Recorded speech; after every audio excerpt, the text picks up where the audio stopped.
Hi, my name is Rebecca Lee, and I wrote this book, The Mercury Detoxification Manual, with Andy Cutler, PhD, who, as I always say when I do these videos, should have got a Nobel Prize for what he figured out.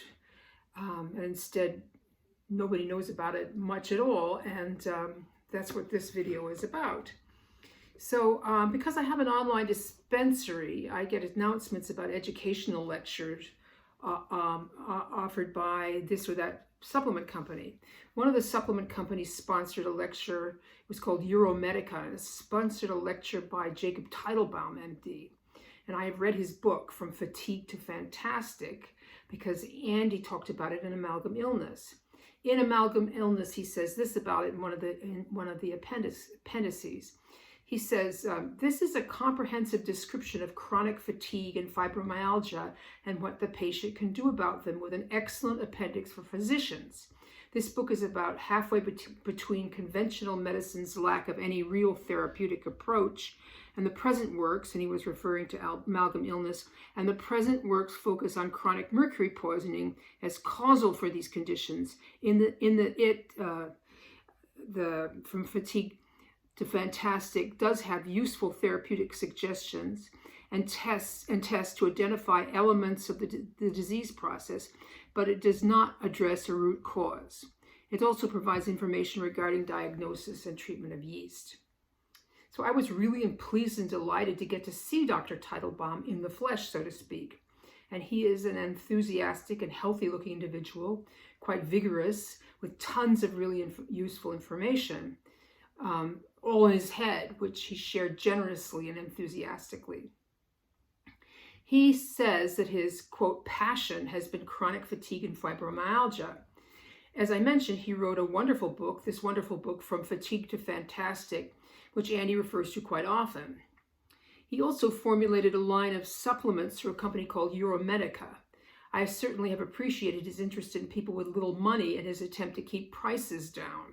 He does not seem to be at all greedy. He has also put together an app called Cures A to Z, which I think is really cool. You can search your affliction and get his take on what causes it and what he recommends.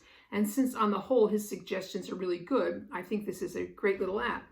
And to upgrade to the, quote, enhanced version, it only costs $1.99 too. I purchased his new book. It's called Pain Free 123, and I'm delighted to give it a plug. Dr. Teitelbaum's website is called vitality101.com.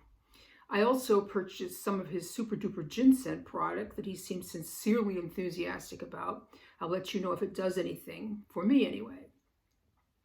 So on the whole, I think Dr. Teitelbaum is a real doctor, the kind that Andy told us to look for.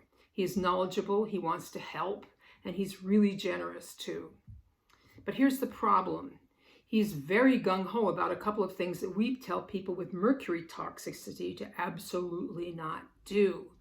And since some 30 to 50% of the public have this problem, pretty much everyone should not do these things. One is glutathione, which will bond with mercury but unfortunately carry it into the cells, which you obviously don't want to happen. This is usually a problem with glutathione IVs, as my understanding is that when you take it orally, it is broken down in the digestion. I don't know if this is true for the kind of glutathione Dr. Teitelbaum recommends, which is sublingual glutathione. I used to be able to ask Andy such things, but now I obviously can't anymore. I sure miss Andy. The next problem is that Dr. Teitelbaum just loves alpha-lipoic acid and recommends certain people to be taking 500 milligrams twice a day and so forth. Alpha-lipoic acid was Andy's expertise. It is fat-soluble heavy metal chelator, and as such, if not used properly, will pick up mercury and whatever else it chelates and can carry it into the brain and drop it off there. Our support group is full of people who injured themselves taking alpha-lipoic acid improperly. It doesn't mean you can't use it for neuropathy and such. It just means that you have to take it on its half-life, which is every 3 or 4 hours, and that for a minimum of 3 days and the intervening 2 nights. And you can't take it all at all if you have amalgams in your mouth. The first person I ever tried to help had wound up in an insane asylum after taking 500 milligrams a day for several years. It had been a slow process, but it got him in the end. So it seems that Dr. Teitelbaum has not come across Andy's work, or else he did, and found amalgam illness too unorganized to read. Who knows? My next video will be about why mercury poisoning is an undiagnosed epidemic.